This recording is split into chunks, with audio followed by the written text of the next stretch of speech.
महसाणा जिले के वड़सर में आयोजित प्रसिद्ध तानारीरी महोत्सव के अंतर्गत तानारीरी अवार्ड समारोह में मुख्यमंत्री भूपेंद्र पटेल ने शिरकत की और शास्त्रीय संगीतकारों को अवार्ड देते हुए सम्मानित किया। महसाणा जिले के वडनगर में आयोजित प्रसिद्ध तानारीरी महोत्सव के अंतर्गत तानारीरी अवार्ड समारोह में मुख्यमंत्री भूपेंद्र पटेल ने शिरकत की। इस समारोह में शास्त्रीय संगीत में महत्वपूर्ण योगदान के लिए विदुषी पद्मा तलवलकर और प्रदीप्ता गांगुली को तानारीरी अवार्ड से सम्मानित किया गया। कार्यक्रम में वाद्य संगीत के कलाकार शशांक सुब्रमण्यम और गायक पार्थिव गोहिल का भी सम्मान किया गया। मुख्यमंत्री ने सभी कला प्रेमियों और वडनगर वासियों को नववर्ष की शुभकामनाएं दी और वडनगर की सांस्कृतिक धरोहर की प्रशंसा की। मुख्यमंत्री ने कहा कि प्रधानमंत्री नरेंद्र मोदी के नेतृत्व में वडनगर की ऐतिहासिक धरोहर और कला को वैश्विक पहचान मिली है। राज्यभरमांथी तानारीरी महोत्सव में उपस्थित सौ कला साधकों, कला रसिकों અને વડનગરવાસીઓને નૂતન વર્ષ 2081ની શુભકામનાઓ પાઠવું છું। ગુજરાતના પનોતા પુત્ર અને સમગ્ર વિશ્વનું ગૌરવ એવા લોકલાડીલા વડાપ્રધાન શ્રી નરેન્દ્રભાઈ મોદીના વતન વડનગરની આ ઐતિહાસિક ભૂમિમાં આવવાનો આનંદ જ જુદો હોય છે।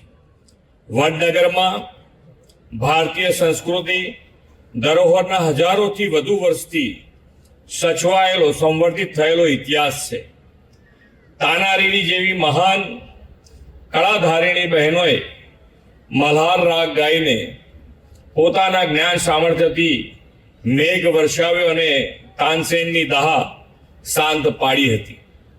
આજ નગરના પનોતા પુત્ર વિશ્વ નેતા અને યશસ્વી વડાપ્રધાન શ્રી નરેન્દ્રભાઈએ વિકાસ માટેના આગવા સમર્પણથી અને જનસેવાના સામર્થ્યથી દુનિયાભરમાં ગુજરાતને વિકાસના રોલ મોડેલ તરીકે પ્રસ્તુત કર્યું છે। વડનગરની આ ધરતી તાનારીરીથી લઈને આદરણીય શ્રી નરેન્દ્રભાઈ મોદીના આગવા સમર્પણ, ત્યાગ, તપસ્યા અને વતન પ્રેમની પરાકાષ્ઠાની સાક્ષી રહી છે। આપણા મોદી સાહેબ સમય કરતા બે ડગલા આગળનું વિચારે છે। ગુજરાતને વેપાર ઉદ્યોગના વર્લ્ડ મેપ પર ચમકતું કરવા તેમણે 2003માં વાઇબ્રન્ટ સમિટ શરૂ કરાવી। સાથે સાથે ગુજરાતની કલા, સંસ્કૃતિ, સંગીતની પ્રાચીન વિરાસત પણ દેશ દુનિયા સમક્ષ ઉજાગર કરવા 2003થી આ તાનારીરી મહોત્સવ પણ શરૂ કરાવ્યો। અમને આ મહોત્સવમાં આવીને એટલો બધો આનંદ થાય છે કારણ કે અમે લોકો નાનપણથી જ આ તાનારીરીની સ્ટોરીઝ ને બધું સાંભળ્યું છે, અમે લોકોએ પ્લે પણ કર્યું છે, એટલે અમને ખબર છે કે બંને બહેનો એટલું સુંદર ગાતી હતી, એમના ઘરનો વારસો પણ એટલો સરસ હતો સંગીતનો અને એ લોકોને પણ જે એમના ઈશ્વરે એમને જે કૃપા હતી એમના ઉપર અને આજે અમને લોકોને પણ આ જગ્યાએ તાનારીરીના સ્પેસ પર અમને લોકોને પરફોર્મ કરવાની એટલી બધી મજા આવી અને અમને બહુ જ આનંદ। અમે લોકોએ 2013માં અમે લોકોએ પરફોર્મ કર્યું હતું અને પછી આજે 2024માં અમે પાર્થિવભાઈ સાથે પરફોર્મ કરીએ છીએ, તો અમને બહુ પ્રાઉડ ફીલ થાય છે કે અમે તાનારીરી મહોત્સવમાં અમે ફરી પરફોર્મ કર્યું। ગરજ ગરજ બરસો જલધર, ગરજ ગરજ બરસો દીપકથી દાજે તનહે, દીપકથી દાજે તનહે, શીતળ જળથી સ્પર્શો, શીતળ જળથી સ્પર્શો। વડનગર ખાતે હું મારી આખી કલાકારોની ટીમ સાથે અહીં ઉપસ્થિત છું તાનારીરી મહોત્સવમાં અને એ પણ આપણા આદરણીય પ્રધાનમંત્રી શ્રી નરેન્દ્રભાઈ મોદીના જન્મસ્થળે ઉજવાઈ રહ્યો છે અને આટલું સરસ ઓડિયન્સ આખા ગુજરાતના સંગીત રસિકો જ્યારે ભેગા થયા હોય અને એમની સામે સંગીત પીરસવાનો મોકો મળે, આ ગામમાં ફરીવાર આવવાનું મન થાય અને એવા પ્રસંગે કે જ્યારે ખાલી કાર્યક્રમો નથી થતા પણ ભારતની સંગીત ઉપાસકોની એવી મોટી પ્રતિભાઓનું સન્માન પણ થાય છે અને નાનાથી નાના કલાકારોને પણ મંચ આપવામાં આવે છે અને મને આજના સમયે ખૂબ જ અદ્ભુત લાગણી थी कारण કે હું જ્યારે ગાતો હતો ત્યારે ખાસ ઓડિયન્સ પણ સાથે સુરમાં ગાતો। मेरा ये तो नरेंद्र भाई का वडनगर है, इसलिए यहाँ मैं पहले बहुत बार गा के भी गई हूँ। मेरे गुरुजी रसिकलाल जी अंधारिया, उन्होंने भी गाया, तो इसमें मैं पहले गा के भी गई हूँ और ये तानाजी का अवार्ड मुझे मिला। मैं बहुत बहुत ही खुश हूँ और मैं बहुत आभारी हूँ गुजरात संगीत अकेडमी, बहुत ही अच्छा लगा।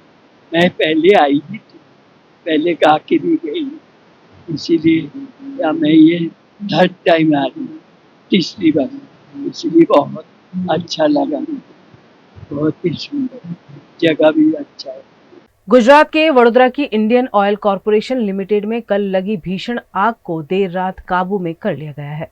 वडोदरा के कोयली में स्थित IOCL कंपनी गुजरात रिफाइनरी के नाम से हम जैसे जानते हैं, और कल भीषण आग लगने की घटना सामने आई थी। दोपहर 3:30 बजे करीब आग लगी थी, लेकिन रात के 3:30 बजे के आसपास आग पर काबू पा लिया गया है। फिलहाल गुजरात रिफाइनरी के बाहर ही मैं खड़ी हूं और स्थिति जो है काफी सुचारू यहाँ लग रही है। आग जो है काले काले धुएं के गुबार जो उठ रहे थे वो अब नहीं दिख रहे हैं। आग को संपूर्ण रूप से काबू में ले लिया गया है। कल 2 बेंजीन टैंक में यहाँ आग लगी थी, लेकिन गुजरात के साथ साथ वडोदरा के साथ साथ आसपास के दमकल दस्ते, करीबन 30 से 40 दमकल दस्तों को यहाँ मौके पर बुला लिया गया और फॉर्म डालकर आग को फौरन काबू में करने की कोशिश की गई। घंटे लग गए, लेकिन करीब 12 घंटे की मशक्कत के बाद आग पर काबू पा लिया गया है। यहाँ कंपनी के बाहर कर्मचारियों का जमावड़ा देखने मिल रहा है। कल घटी भीषण घटना के बाद थोड़ा सा डर का माहौल स्वाभाविक है, लेकिन कंपनी बिल्कुल सुचारू रूप से शुरू कर दी गई है, क्योंकि बहुत बड़ी कंपनी है। उनके पास इमरजेंसी क्विक रिस्पांस टीम है जिसने पूरी घटना पर काबू पा लिया है। पुलिस के जवान भी कल से ही यहाँ मौजूद है और हादसे में 2 लोगों की दुखद मौत भी हुई है, लेकिन इतनी बड़ी दुर्घटना के बाद इतने जल्द ही कंपनी को सुचारू कर लेना भी एक बड़ी चैलेंज होती है, जिसे गुजरात रिफाइनरी ने स्वीकार करते हुए कंपनी को आज से फिर से सुचारू रूप से शुरू कर दिया है। कंपनी के कर्मचारी जो हैं वो अपने अपने काम पर लौटते हुए दिखाई पड़ रहे हैं।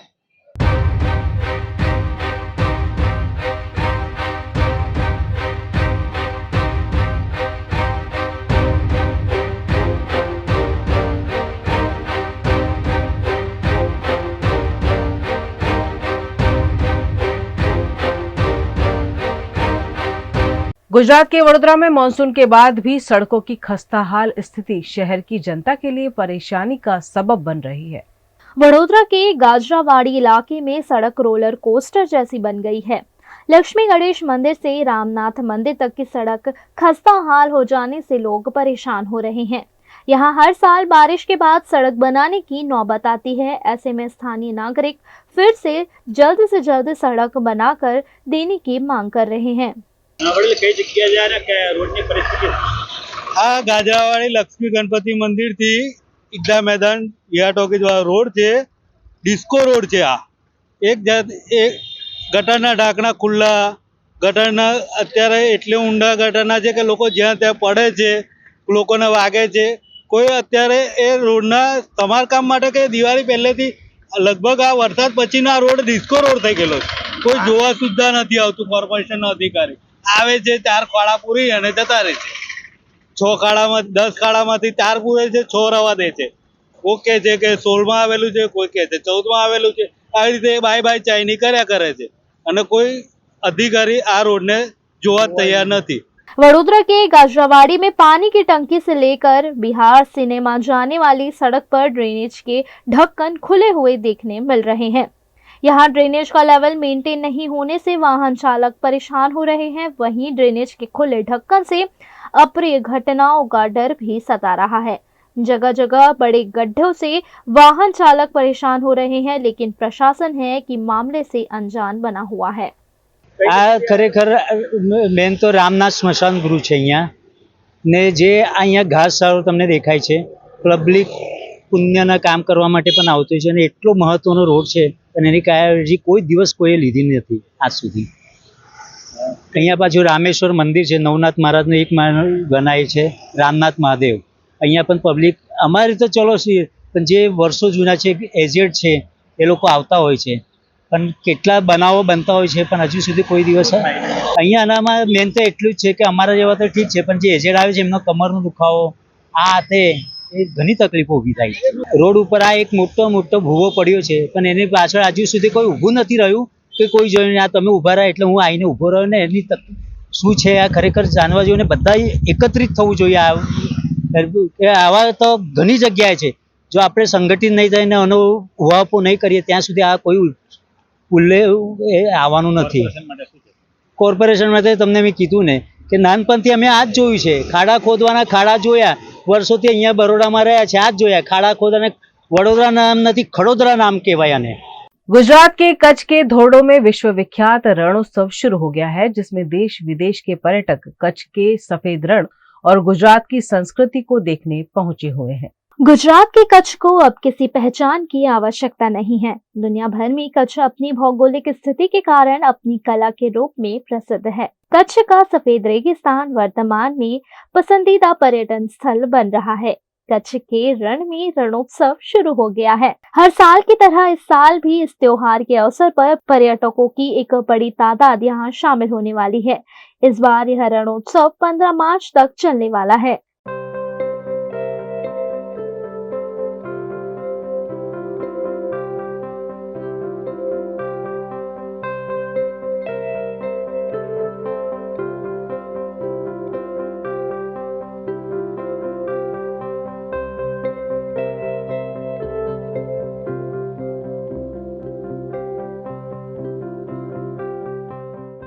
देश भर के लाखों पर्यटक हर साल आयोजित होने वाले कच्छ के रणोत्सव का आनंद लेने के लिए टेंट सिटी और सफेद रण का लुत्फ उठाने के लिए कच्छ आते हैं। कच्छ शहर संगीत और संस्कृति का अद्वितीय संयोजन है।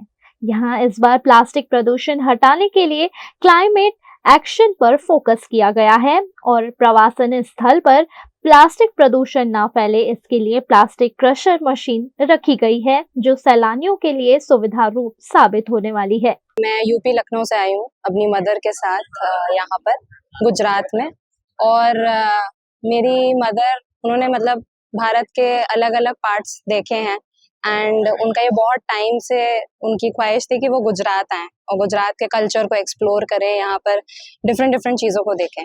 तो सोमनाथ और द्वारका के दर्शन करने के बाद हम कच्छ की तरफ आए हैं एंड कच्छ के बारे में मैंने अपने दोस्तों से सुना था। उन्होंने कहा था ये काफ़ी कल्चरली रिच जगह है, यहाँ पे सारे के सारे कल्चर लाइक गुजरात के सारे कल्चर को एक तरफ ही पूरा कलेक्ट करके रखा है, तो ये काफ़ी अच्छा एक्सपीरियंस होगा। तो यहाँ पर वही उस चीज़ को देखने आए हैं। और कच्छ में जो हम देखने के लिए we are like basically looking forward to is the salt desert, Dholavira, and Dholavira में जो रोड टू हेवन साइट है वो बहुत ही फेमस है एंड उसको मैं I really look forward to seeing it.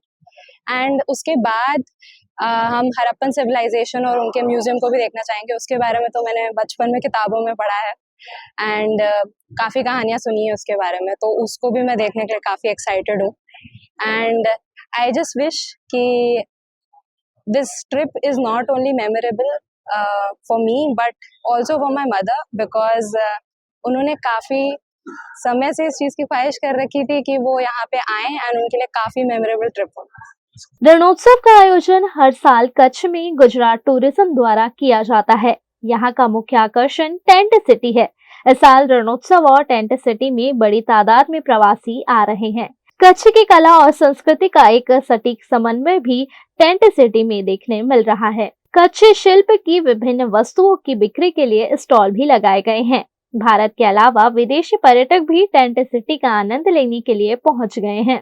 विश्व विरासत धोलावीरा से कच्छ के सफेद रेगिस्तान तक की सड़क बन गई है ताकि पर्यटक सड़क के माध्यम से रोड टू हेवन और धोलावीरा का दौरा कर सके। रणोत्सव की शुरुआत हो चुकी है, 15 मार्च तक रणोत्सव चलेगा और जैसे ही टेंट सिटी के अंदर आएंगे, आप रण के अंदर आएंगे, देश विदेश से आने वालों गेस्ट के लिए हम लोगों ने इस बार मैसेज देने की कोशिश करी है। कच्छ की संस्कृति को ज़्यादा से ज़्यादा देश दुनिया तक फैल पाए देश दुनिया तक कच्छ की संस्कृति जा पाए, कच्छ की सभ्यता को जा पाए। उसके लिए जैसे रिसेप्शन के अंदर आप आओगे या हमारे डाइनिंग हॉल के अंदर जाओगे तो उसमें कुछ ना कुछ कच्छ का लोकल वर्क आपको दिखेगा। रिसेप्शन के अंदर हम लोगों ने पूरा का पूरा मड वर्क करके रखा है। तो ये हम लोगों ने एक मैसेज देने की कोशिश करी है कि कच्छ की संस्कृति और सभ्यता को ज़्यादा से ज़्यादा लोग जान पाए। दूसरा, हम लोगों ने प्लास्टिक के वेस्ट को कम से कम यूज़ किया जाए, इसके लिए प्लास्टिक क्रशर मशीन भी हम लोगों ने टेंट सिटी के अंदर यूज़ करी है। भुज से हम लोगों का पिकअप होता है, वहाँ से गेस्ट को एक मैसेज भी हम लोग करवा रहे हैं कि कम से कम प्लास्टिक को यूज़ करें, प्लास्टिक को प्रॉपर उसके प्लेस पे ही डंप करें। इस तरीके के इनिशिएटिव एक मैसेज देने की कोशिश है हम लोगों की तरफ से कि कोई भी टूरिज्म, कोई भी टूरिस्ट, कोई भी डेस्टिनेशन बिना पर्यावरण को बचाए हुए आगे नहीं जा सकती है। पानेरी एम्ब्रॉयडरी अब नए रंग रूप में। आप पानेरी पहुंचे हैं तो मानो आपकी सारी शॉपिंग हो सकेगी एक ही जगह पर। पानेरी में festive collection, casual collection, nightwear, innerwear के साथ अब ज्वेलरी, कई ब्रांड के कॉस्मेटिक्स, पर्स, परफ्यूम और बहुत कुछ। बच्चों से लेकर बड़ों के लिए बेहद खूबसूरत हर कलेक्शन। ट्रेडिशनल ड्रेस चाहिए या स्टाइलिश, पानेरी में सब कुछ वन स्टॉप वन डेस्टिनेशन। खुद के लिए खरीदना हो या दूसरों को गिफ्ट करना हो, पानेरी है सबसे best. Must visit Paneri embroidery, 10 Akota stadium road, Rajnagar society, Akota, Vadodara.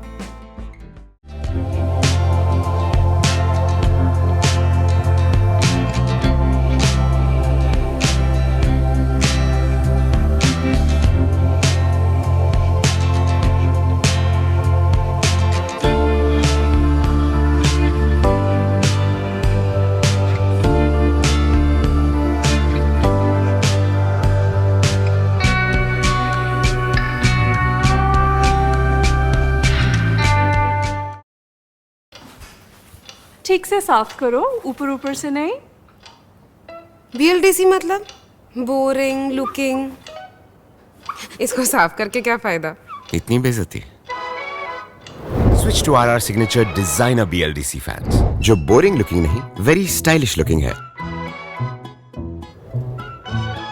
RR signature fans, आपके काम की बात। Every new year we take a new year resolution. New year resolution का मतलब होता है upgrading your life, which means upgrading your lifestyle and upgrading your living space. And that is why the best choice is Trilogy by Courtyard.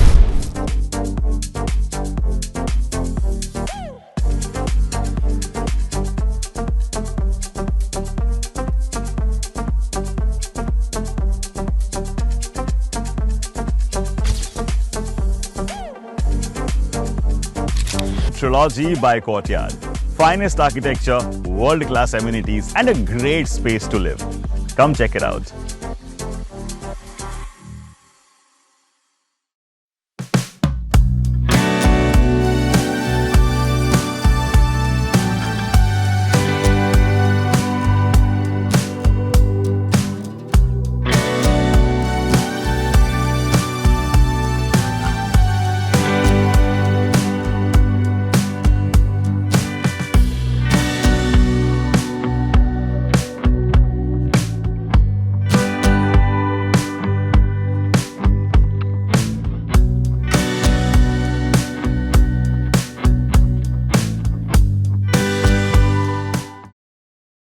Bharat ले रहा है electric अंगड़ाई। क्यों ना हम साथ चले, साथ चले, साथ बढ़े, साथ बढ़े, देश मेरे, देश मेरे। देश को ले जाए नई दिशा की ओर। आपका जॉय, भारत का जॉय।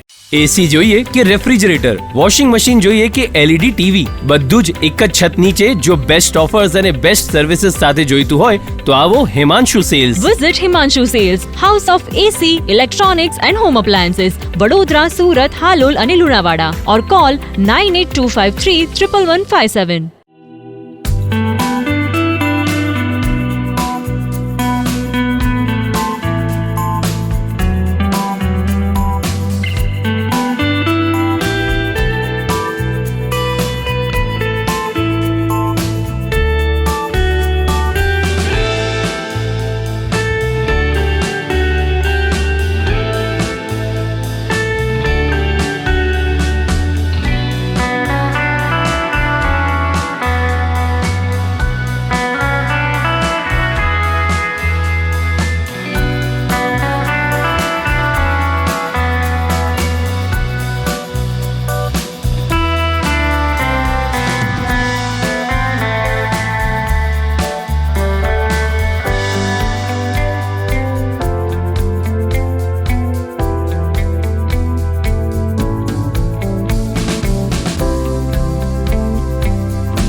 हमें लड़की पसंद है। कुंडली भी मिलती है भैया।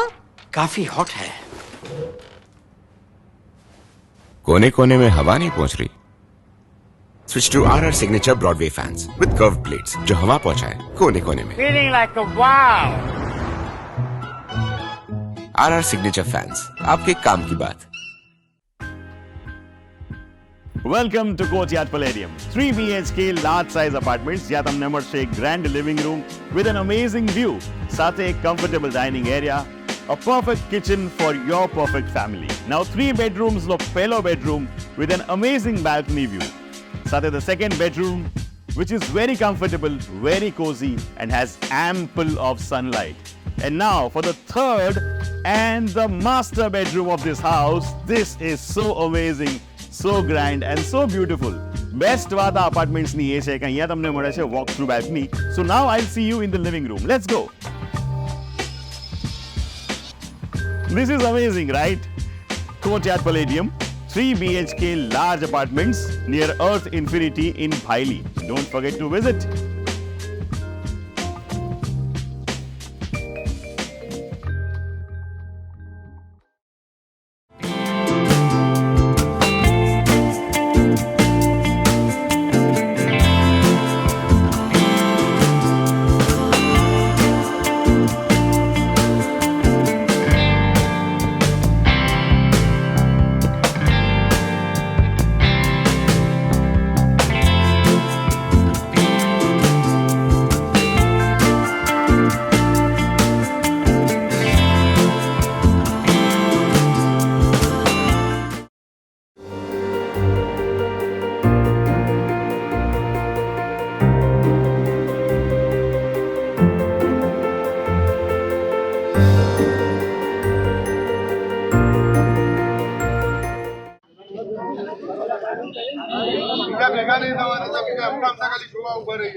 गुजरात रिफाइनरी की दुर्घटना में कल धीमंत मकवाणा नामक 34 वर्षीय कर्मचारी की मौत हुई है। उनके पिता और उनका ये 6 साल का छोटा सा मासूम बच्चा। एक दुखद दुर्घटना आपके परिवार के साथ घटी है, क्या कहेंगे? यहाँ पे जो कंपनी से केमिकल की कंपनी है वहाँ पे जो ब्लास्ट हुआ था कल, उसमें मेरे जीजा जी थे। वहाँ पे जो ऑन द स्पॉट वो एक्सपायर हो गए। उनका नाम बोलो। दीमन कुमार मकवाना। उनका एक छोटा सा बेटा है, क्या कितने साल का? ये 6 साल का लड़का है। क्या मांग लेकर आप यहाँ आए? अभी तो मैंने ऐसा बोला है उनकी जो प्रॉपर जो एजुकेशन है वो जहाँ तक पढ़ना चाहते हैं उधर वो पढ़ने का बंदोबस्त कर दे। IOCL की दुर्घटना में धीमंत मकवाणा नामक 34 वर्षीय एक कर्मचारी की मौत हुई है। उनके पिता हमारे साथ है। बेटा खो दिया जो एक लौता घर का कमाने वाला था, क्या कहेंगे? अभी तो बच्चा खोया है, दूसरा बच्चा मुझे पालने का है। उसके लिए मुझे क्या करना है वो मैं खुद ये भी बोल नहीं सकता, क्योंकि मैं कमाने का रास्ता ही नहीं बचा। और वो फर्स्ट ब्लास्ट में इसका डेथ हुआ है। अभी तक मुझे कोई मैसेज नहीं मिला कि ये तुम्हारा बच्चा डेथ हुआ है। 4 बजे बोलते हैं कि ये मिस हुआ है, डेथ नहीं। डेड बॉडी आप लोगों को मिल गई है? कब? दिखाया ही नहीं, कांटेक्ट नहीं किया, कोई मिला ही नहीं। कहाँ पर है वो कुछ पता नहीं? कुछ बताया ही नहीं है। वो 3:30 बजे को घटना स्थल पे मृत्यु हो गया है, फिर भी अभी तक कुछ। कौन सी हॉस्पिटल में है ये सब आपको कुछ नहीं बोला है। कोई मैसेज नहीं दिया अभी तक। कॉन्ट्रैक्टर ने नहीं दिया या अंदर कंपनी वालों ने। कौन ले गया, कहाँ ले गया, कहाँ रखा है, कुछ पता नहीं। मृतक के जो परिजन हैं वो यहाँ कंपनी प्रबंधन के साथ बातचीत करते हुए और न्याय मांग रहे हैं। कंपनी के बाहर ही धरने पर बैठे हैं और उन्हें किसी तरह की इत्तला नहीं किए जाने का विरोध कर रहे हैं।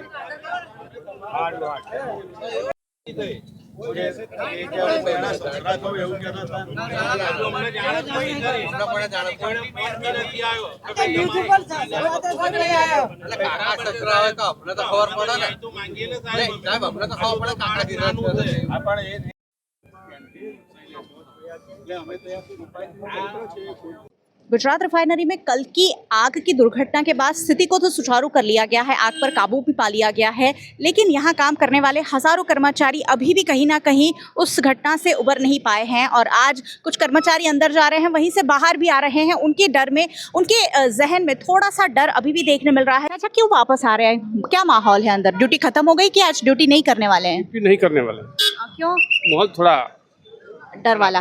कल आप अंदर थे जब ये ब्लास्ट हुआ, जब घटना घटी? था, लेकिन हमें आवाज आया तो सब देखता, सब जाता है तो हम भी इसी किया। उसके बाद हम अपना निकल लिए। उस वक्त अफरा तफरी मच गई थी, डर का माहौल था, सब बाहर आ गए था। लेकिन सेफ्टी वाला सब इकट्ठा किया था सबको, उसके बाद अपना कार से निकल गया। मतलब बहुत सारे लोग, हजारों की संख्या में कर्मचारी काम करते हैं, लेकिन फिर भी सबको सेफ्टी के साथ बाहर निकाल लिया गया। हाँ, बात सही है। और आज आप लोग नहीं काम करना चाहते हैं? नहीं तो हम आज से सब अपना निकल रहे हैं। क्यों काम नहीं करेंगे? नहीं, सेफ्टी इंश्योर की जाएगी फिर शुरू करेंगे काम? नहीं करेंगे ही नहीं। नहीं। क्यों? डर लग रहा है? डर लग रहा है। कितने लोग हैं परिवार में? हमारे पास 7। तो फिर काम नहीं करेंगे तो क्या करेंगे? कल देखा जाएगा, आज तो कम से कम आज नहीं करेंगे। IOCL में लगी आग को कई घंटों की मशक्कत के बाद काबू में कर लिया गया है, जहां प्रशासन के साथ साथ पुलिस की भी काफ़ी महत्वपूर्ण भूमिका रही और पुलिस अमला कल से यहां मौजूद है। DCP अभय सोनी फिलहाल हमारे साथ है। सर, फिलहाल किस तरह की सिचुएशन? कल जो IOCL के बेंजीन के टैंक में आग लगी थी, तो उसके बाद अभी स्थिति पूरी तरीके से कंट्रोल में है और जो भी क्लीनिंग वर्क है वो सब चल रहा है। IOCL की दुर्घटना पर कंपनी प्रबंधन की ओर से भी प्रेस रिलीज लगातार जारी की जा रही है। कल भी एक प्रेस रिलीज दिया गया था और आज भी एक प्रेस रिलीज जारी किया गया है, जिसमें बताया गया है कि we hereby to inform that the fire reported yesterday in a benzene storage tank at the Gujarat refinery has been fully extinguished at around 2 AM today morning by our firefighting teams and mutual aid partners. Refinery operations are normal, ensuring uninterrupted productions. We thank and commend the local authorities and nearby industries for their cooperation and support in entire rescue operations. Meanwhile, we have constituted a high-level committee to thoroughly investigate the cause of incident. Further updates will be shared as we work towards it. एक high level committee का गठन किया गया है ताकि किस वजह से ये दुर्घटना घटी उसकी जांच की जा सके, ताकि आने वाले भविष्य में इस तरह की घटनाओं को रोका जा सके। कैमरा पर्सन प्रवीण सोलंकी के साथ मयूरिका, वीएनआर टीवी के लिए।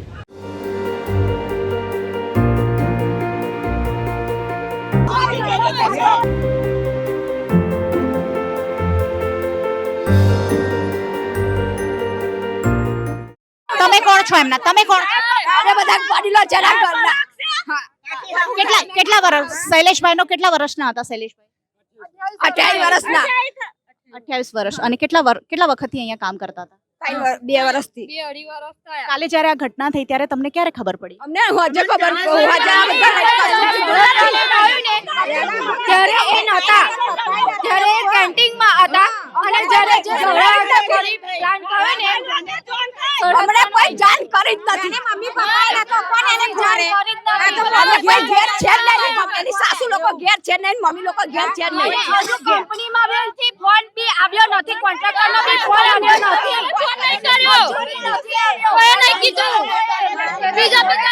કોન્ટ્રાક્ટર પર કામ કરતા હતા? હા, તો કોન્ટ્રાક્ટરે ફોન નહીં કરે તો બીજા લોકોએ ફોન કરે તો અમારા ઘરના છોકરાઓ લઈ ગયા.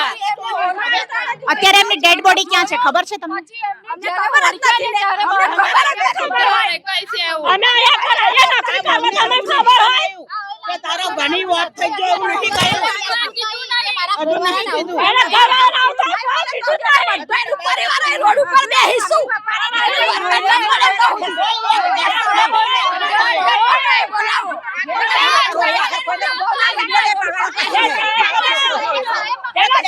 आक्रोश का माहौल है और कंपनी प्रबंधन के अधिकारियों को बाहर बुलाया जा रहा है कि हमें न्याय चाहिए, क्योंकि बहुत छोटे छोटे से बच्चे हैं। 28 साल के शैलेश परमार नामक युवक की कल मौत हुई है और परिजनों को कोई जानकारी नहीं दी गई है, जिसकी वजह से उनमें आक्रोश साफ साफ देखा जा रहा है।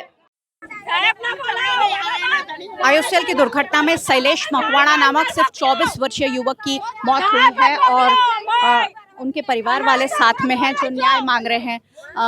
શું કહેવા માંગો છો?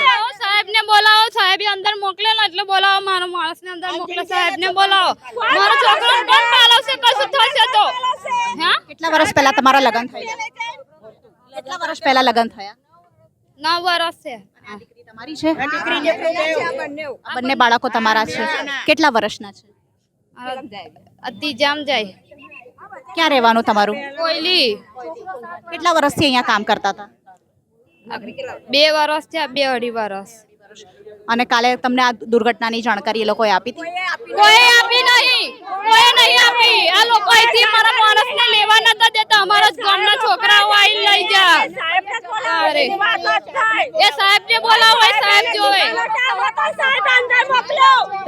હવે શું માંગણી છે તમારી અમારામાં છોકરા કોણ પાલવે સાહેબ परिवार जो है बहुत आक्रोश में दिख रहा है क्योंकि बहुत छोटे छोटे से बच्चे हैं और इन छोटे छोटे बच्चों के चलते अब ये परिवार वाले न्याय मांग रहे हैं। बहुत ही छोटे युवक की मौत हुई है और उनका आक्रोश जो है वो देखने लायक है। हिंदू धर्म में देवशयनी एकादशी के दिन भगवान सो जाते हैं, जो देव उठनी एकादशी के दिन उठते हैं। हिंदू धर्म में इस खास दिवस से शुभ कार्यों की शुरुआत की जाती है। आज इस मौके पर भगवान विट्ठल नाथ जी की शोभा यात्रा का वडोदरा में हर वर्ष की तरह इस वर्ष भी परंपरा के अनुसार आयोजन किया गया। आज देव उठनी एकादशी है और आज से हिंदू धर्म में धार्मिक कार्य शुरू किए जाते हैं। इस खास दिवस पर वडोदरा में मांडवी के विट्ठल नाथ जी मंदिर से भगवान की शोभा यात्रा निकाली जाती है। विट्ठलनाथ जी की 215वीं शोभा यात्रा का भव्य आयोजन विट्ठलनाथ जी मंदिर से किया गया।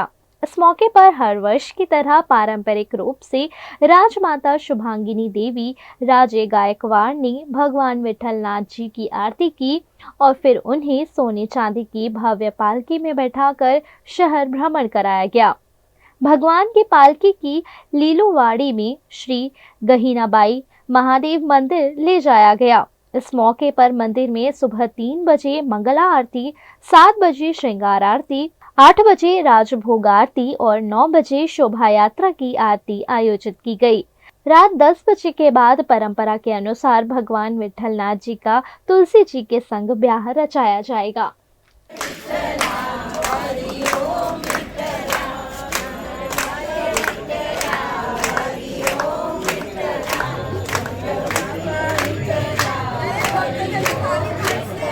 આજે ચાતુર્માસની સમાપ્તિ થાય છે।